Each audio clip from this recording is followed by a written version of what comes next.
Hi guys, this is Andrew with rockclass101.com and welcome to live lesson episode number.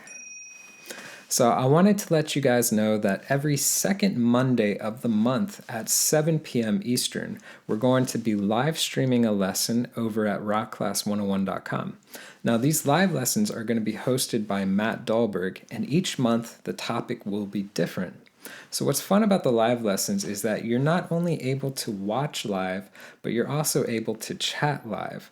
So you'll be able to chat with Matt and other Rock Class 101 members. So for more information on how to tune in, click this link right here or go to the site rockclass101.com and do a search for live lessons. Now on that page you'll also be able to watch every live lesson that we've done before. So if you've ever missed one, no worries, they're all there. Now, if you can't make the live stream, don't sweat it, because the day after the broadcast, we'll be publishing it to our YouTube channel. And to go one step further, on the first Monday of the month, which is 1 week before the broadcast, we're going to have a forum post up on the site, which will cover two things. Number one, what the topic for the month's live lesson will be about. And number two, you'll be able to post your questions ahead of time. So that's great news because you're still going to be able to participate. Now to post on our forum, all you have to do is sign up for basic membership, which is 100% free, and that will gain you the ability to post on our forums. All right guys, so I'm going to go ahead and hand it off to Matt to teach this month's lesson, and I hope you guys enjoy it. All right, well, today we're going to talk about high G versus low G and, really what the differences are, what sort of the strengths and the weaknesses of each are, as well as, which one you should pick depending on what you're interested in, and talk a little bit about which one I pick and why as well. So the first thing we need to do is talk about the differences with high G and low G ukuleles. And the most important thing to note is it's a big difference. So people talk a lot about how, they're basically the same. And when you're playing chords, in terms of what the chords' names are and things, yeah, they're the same. An F chord is going to be the same on both. But I actually think of high G and low G ukuleles as different instruments. And this is because of the difference in the range of that high versus low G. So if we look at this, here's my high G ukulele, my favorite Ukulele ukulele. When I play each of the four strings, and I go from the top of the ukulele to the bottom, you can hear that the top string here, the G string, is higher pitch than the next string, the C string. You hear how it goes high and then low, a little higher, and then highest, right? This is what makes a high G ukulele high G. The G note that's played here is going to actually be the second highest pitched string on the instrument. And that's very interesting and unique. If you look at a bass or a guitar or a mandolin, this is not common for a high string to be up top here. Now, if you look at a low G ukulele, when you play with a low G, that G note is an octave lower than it is on the high G, which can be a little bit confusing to think about. This is my more beta ukulele. But the better way to think about it is that the high G is an octave higher. And what that means is if you take a low G ukulele and you take your finger and you put it on here, which means a low G ukulele adds the range of all of this to the instrument. That low G note is an octave below, and you'll hear that that low G note is the lowest string now. So it makes the tuning what we call linear, because you can hear how it goes low to high versus the high G, which starts high and then kind of goes between. So that's the fundamental difference between the tunings, and that's the only difference between the two. The C and the E and the A strings are exactly the same on both of these ukes in terms of their tone. It's just the G that's different, right? So if that's the only difference, well, the immediate assumption is that with a low G, you're going to have more range, and therefore it's a superior tuning and the best way to play the instrument. And in some ways that's true. And so let's go ahead and start talking about some of the strengths and weaknesses. And let's start with low G. So the strength to a low G ukulele is the increased range. By going all the way down to this low G, you have a true what we call bass note, where you can get your lowest note to sound really cool. For instance, if I play a chord progression on a low G ukulele, I can put different notes on the G string to create some sort of, nice little line. For instance, if I play a C chord this way and a G chord this way and an F chord this way and a C chord this way, well, that sounds fine, right? Oh, sorry, C, G, F, C, all right? But you hear that G string just sort of booming out the whole time, right? So with a low G ukulele, you can think a little bit more about what the G string is playing because that creates this nice, rich bass line. And so if I put my C chord here, and I put my G chord here, my F chord here, and my C chord here, you can hear now I'm creating this really rich bass line where this note here, the 5 on the G, is a C. And then I'm playing a B note here on the 4 on the G string. And then I go to the F chord, nice A note, and then to the C, back to the G. If I do that on a high G ukulele, it just doesn't sound very good. You don't get that bass line and that sort of response.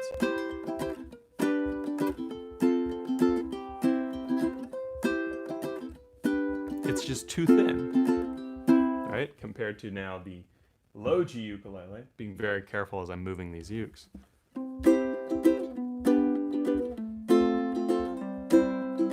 Really nice, right?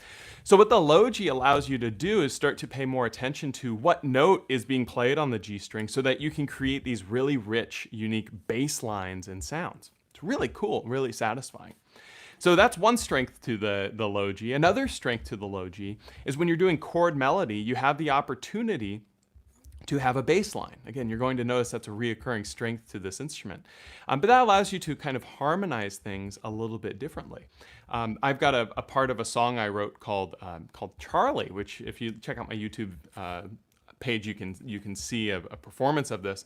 But I wrote the song around a low G ukulele specifically because I was able to create this really rich low bass line. And it sounds something like this.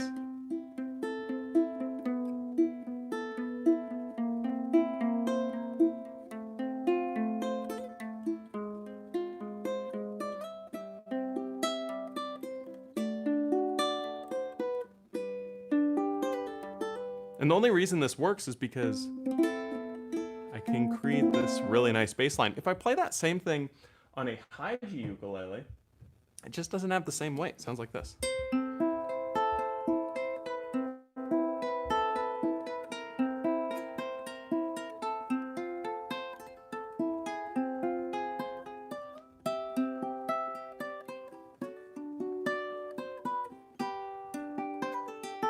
Right? You don't hear that nice bass line. It's too high pitch, and that creates a little bit more of a tinny sound. And that's another big strength to the low G is that lower sound creates a richer tone. And it's objectively richer in terms of its tone because of that lower pitch and what it creates. It creates a lower floor for your sound to sort of sit on top of. And so what's most common is low G ukuleles tend to be preferred, especially by beginner players for their tone. I'm not saying low G is beginner. That's not what I'm saying. I'm more saying a new player tries a high G and then tries a low G and immediately likes the low G more for the tone because it sounds richer right off the get-go because it has that low end. So it just sounds warmer and fuller and just, a better sound. Now, the low G ukulele is also really well suited for when you're doing arrangements that have a wide range of notes because the increased range tends to be better for if you're playing jazz, for instance, where you want to do more complex harmonies and chord voicings. That extra range can allow you to get a little bit more, sound. So if I'm doing sort of a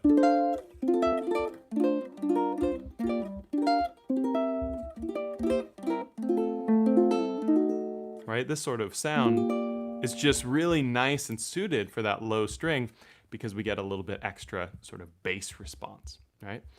So those are the positives to the low G. Well, what are the positives to the high G? I mean, it almost sounds like it's superior in every way, right? Well, the reality is that for all those positives with the low G, one of the negatives to low G is it's kind of guitar-esque. Now, I prefer a low G ukulele to a guitar, no question. But a guitar can do the same sort of things a low G ukulele will do because it has the same sort of linear process. It's why most guitarists prefer a low G ukulele, is because it's familiar. It's almost the same as a guitar. In fact, if you put a capo on the fifth fret of a guitar and you cut off your E and A strings, the two lowest, you have a tenor ukulele, standard tuning, with a low G. And so that tends to be, a positive, but it also can be a negative because it's more difficult to create a true unique arrangement with a low G ukulele that wouldn't just immediately work on something like a guitar. With the high G ukulele, we use this high G string as a strength instead of a weakness. So when you're just strumming chords, it's kind of more of a weakness, right? Because it's just giving you less range until you start approaching how you strum much differently. So the thing to think about with a high G ukulele is it will be a brighter, a little bit more tinny type of sound, generally speaking. But if you use this G string as a sort of what we call ghost note, or this little drone note, it creates a richness not through the tonal range, but through the presence of the note.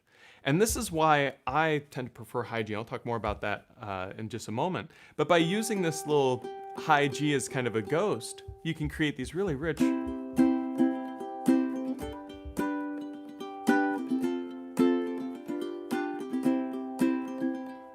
Right now I'm really focusing on this high G string as this drone to go in between the notes. And on a low G, if I do that same sort of chord progression, it sounds like this. And you'll notice it doesn't really sound very good.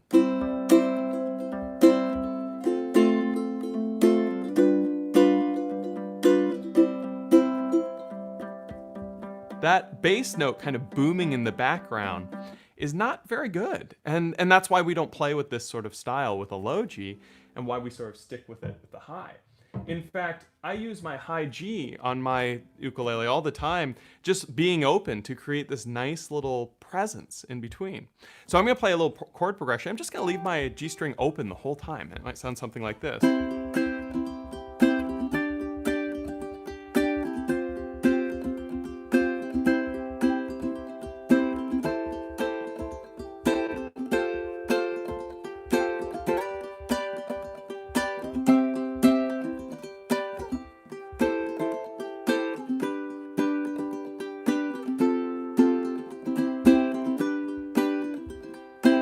Really cool sound where you can hear that high G is always there, but never prominent, right? If I do that same type of progression now with a low G, it sounds bad. It sounds like this.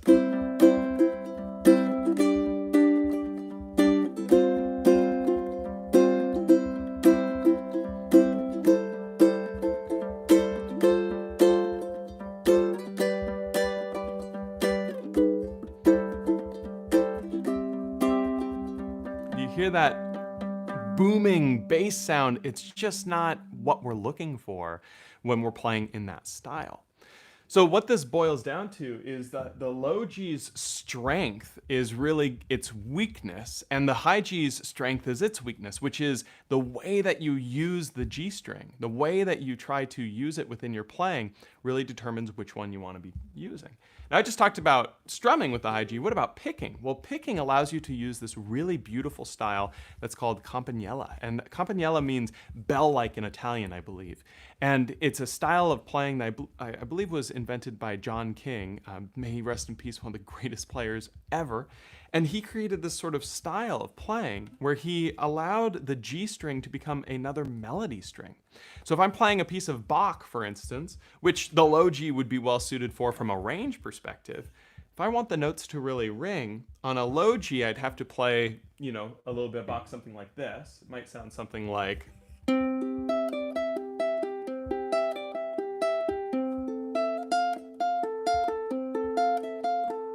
Right? It sounds nice, but I'm having to do a lot on the A string because it's in charge of the melody. On a high G, I can start incorporating my G string into it because of its proximity to the A string. So what that means is that I can let these notes ring.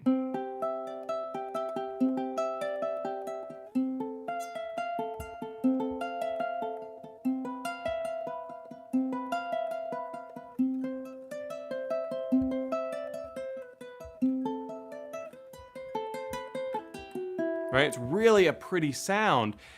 And I can't do that on a low G because the G string has to play its own bass lines instead of echoing the melody from, the A string, which is what the high G can do. So to kind of sum up their strengths and weaknesses, the strength of a low G is you get more bass, more low-end sound. It allows you to create rich bass lines and richer chord voicings around those bass lines. And the weakness to the low G is it creates a very linear sound so that you can't intermix it. When you go to the high G, the strength to the high G is that G string creates this very neutral drone-like sound so that you can create more depth not through the low end, but through a presence of a tone. And that tone is really nice because it's in the middle of everything. It allows you to do really cool strumming type things, but it also allows you to start to create a sound with finger picking where you're using it in a more melodic sort of way. So the strengths and weaknesses are very real with both. And as I mentioned at the start, I think of them as two different instruments. Truly, I think of high G ukulele and low G ukulele as two different instruments. Personally, I am more of a high G player. You'll notice most of the arrangements that I do here on Rock Class 101 are high G specific. However, there are tons of examples of low G and high G things that you can look at here at Rock Class 101. So check out the links down below where you can find curated lists of low G versus high G sort of sounds. But I personally prefer high G because to me, it's more of what I think the ukulele sounds like. I'm not saying it's more of what the ukulele should sound like. Some of my favorite players are low G players to listen to. But for me, the high G is the signature sort of ukulele sound. And specifically players like Jake Shimabukuro create that sort of sound. And they create it by using the high G as a resource to create that sort of drone note that I was talking about with strumming, to use it as an echo off the campanella style for finger picking. And whenever I pick up a low G ukulele, I feel a little bit hindered compared to a high G because I default to just tapping that open G with so many things I play. In fact, that open G is what creates a lot of sounds that are iconic to the ukulele right now, like the whole "While My Guitar Gently Weeps" crazy awesome strum thing Jake does. You can't do it with a low G very well because the technique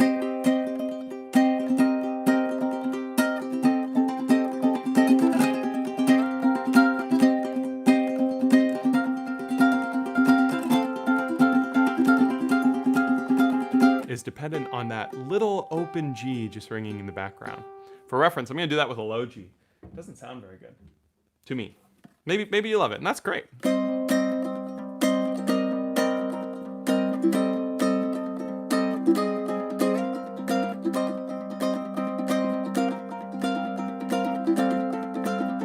You hear it? That's just kind of booming in the background. You don't get that problem with a high G. Now, that being said, arrangements for each tuning don't work very well together. So sometimes I try to do an arrangement that works with both tunings. How do I make an arrangement that works with both when I described them as different instruments? Well, the only difference between them is the G string. So if you don't use the G string in the arrangement for anything other than, very background harmony that's not important, you can make an arrangement for high and low G ukulele. I try to do this sometimes. But if the G string is ever used as a kind of a focal point of the arrangement, whether that be a bass line for the low G or some sort of campanella or drone note for the high G, then you're going to be out of luck and not able to play the arrangement with the other tuning. So it is important to note what tuning the arrangement that you're playing is meant for and what tuning you're playing with. So it's really fascinating stuff. And what it boils down to is personal preference. And what I'll say is don't make up your mind too early. When I first started playing the ukulele, I thought high G was for me. And then I thought low G was for me. And then I went back to high G and I kind of sat there. It's preferential, and you should, as you learn more and as you improve and change what you're playing, you should feel comfortable changing what tuning you prefer too. So don't feel like you got to get stuck in one way, team high G or team low G, because the reality is they both work. They both are really wonderful sounding. I prefer high G, but many of my peers prefer low G. It's all sort of preference based on the techniques that you want to do and what you want to play. So I'm going to start talking about some of the questions that have been asked on the Rock Class 101 forums. I always look through those for these live lessons and answer questions. So if you're watching this as a recording and you have a question you'd like to see answered on the next episode, be sure to check out the forums on Rock Class 101. But GM Flynn 8 says, cannot guarantee that I will get up at 6 a.m. Hawaii time to attend live, but I'm very interested in this topic. Coincidentally, I've been suggested to many to consider a low G. Maybe my question will be answered after your session. Specifically, I am considering upgrading to a made in Hawaii uke, and a new one, much expensive, will be the main uke, while my current one, much cheaper, will be the backup. Which one should be the low G one and why?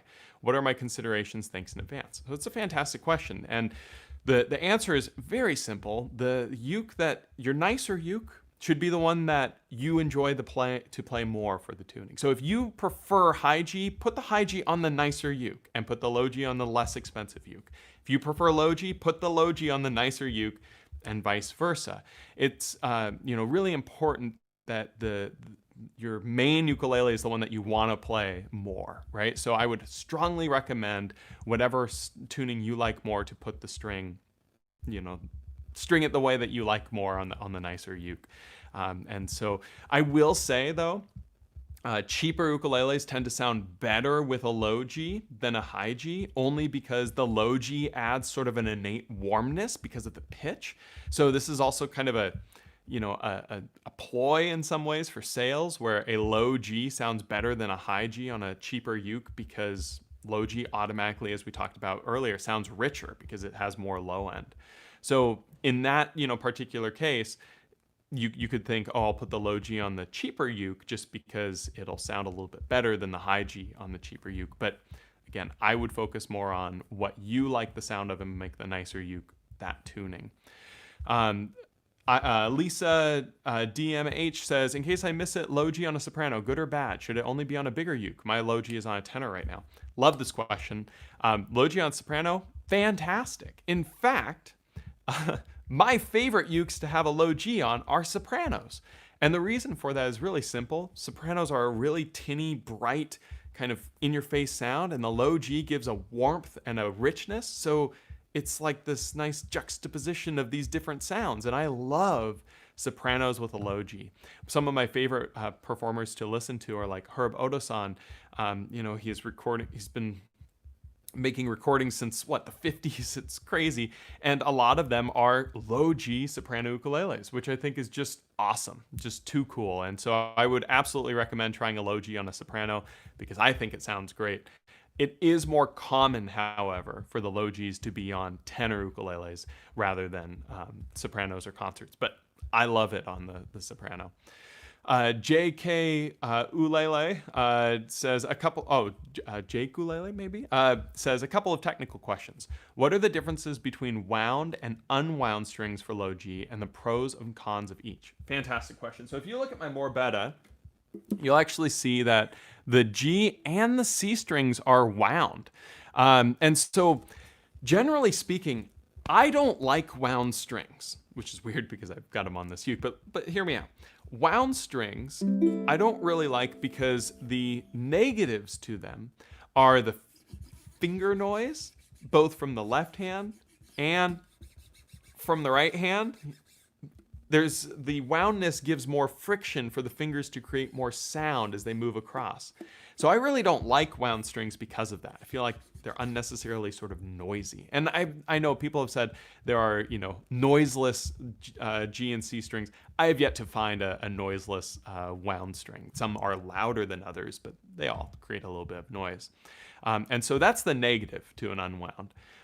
The positives to an unwound are you get much more sustain and you're much less likely to get buzzing.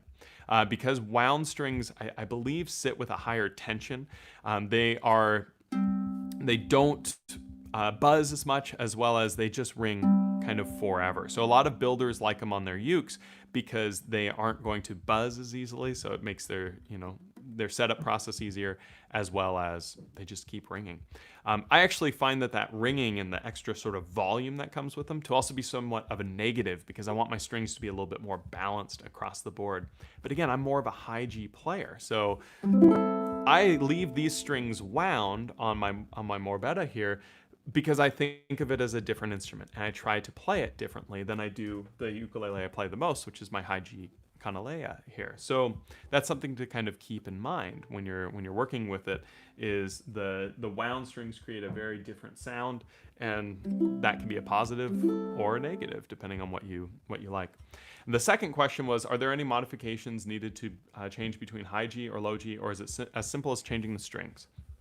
So it is not as simple as changing between all the time. Sometimes it is. Sometimes you're lucky, and what's called the nut, which this is the nut of your ukulele right here. This little area that's the groove where the G string sits in, if it's really big for a low G, then when you put a high G string in it, it's going to sit too low in, and you're going to get buzzes because when you play the G string, it's going to vibrate against the frets because it's sitting too deep in. In that case, you can just put like a little piece of paper underneath and have the string set on it. And it's a great temporary fix because it sort of fills the space so that the G can sit a little bit higher up. The bigger problem is when you have a really small groove and you try to put a low G in and it doesn't actually go in, it just sort of sits on the top. In that case, you can have some other problems where the string's not setting correctly, and you'll have to actually file the nut groove a little bit to make it just a little bit bigger to let that G go in. But then the problem is when you put back on a high G, you can run into the issue of it sitting too low. I have a few different ukuleles that I switch the strings between, and it works great. On my Kanalea, for instance, I can go between high G and low G. The nut groove is good enough for both sort of tunings.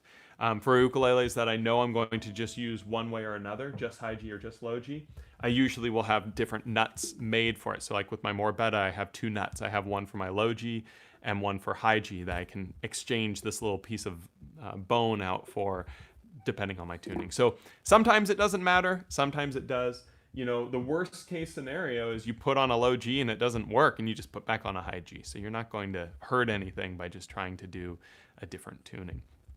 So let me go ahead and look into the YouTube chat now to see if there are any questions that you guys have. I'm not sure if the chat's been popping up on my phone this whole time. You might have seen that we had some problems early on when we were trying to figure out the orientation, but we're all good now. So let me go ahead and pull up if there are any questions. And if you're watching this live and you have any questions, feel free to leave them in the chat, and I'll be answering them. To talk just a little bit more about high G versus low G. I prefer high G, but that's also because I prefer that sort of style of like Jake Shimabukuro.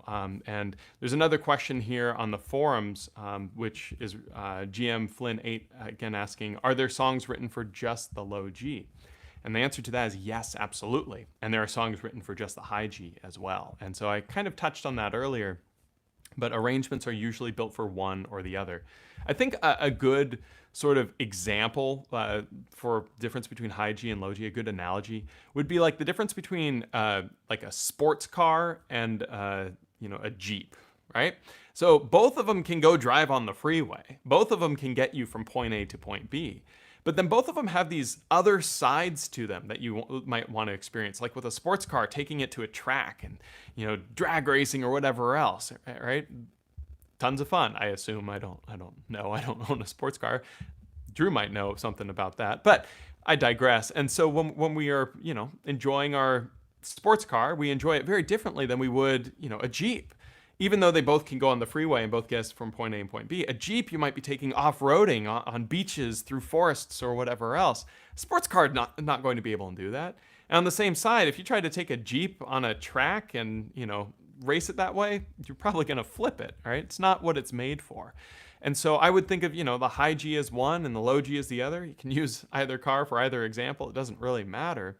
It's more just that they are both vehicles to get you somewhere. In this case, they're both instruments to make music, and they make music in similar ways. They both have steering wheels, brakes, and everything else. They're, approached much the same way at a basic level. But when you really want to take that next level with the enjoyment of them, they're very, very different in terms of what they can do. So, maybe think of high G as the sports car and low G as the Jeep. And when you're learning to drive, they both work. But when you want to, really go nuts with it, you want to make sure that you're playing into their strengths, so to speak. And then they end up being very different for how they sound. So let me go ahead and check out the Chat again real quick here. Make sure that this is that the chat's been working this whole time. So 1 second here as things are troubling to load. If you can, see and hear this lesson as we've been going through, and you have a question, feel free to post them. But I'm not seeing any posts right now for this this concept. So again, high G we use for strumming to get that sort of drone note, and low G we use more for other sort of stuff when we're wanting more of this sort of bass line sound. And that's going to be each of their sort of strengths. Well, I hope you've enjoyed this live lesson. If you have any questions, feel free to leave a comment down below, and I'll look forward to seeing you guys next time on the next live lesson here on Rock Class 101. Thanks so much.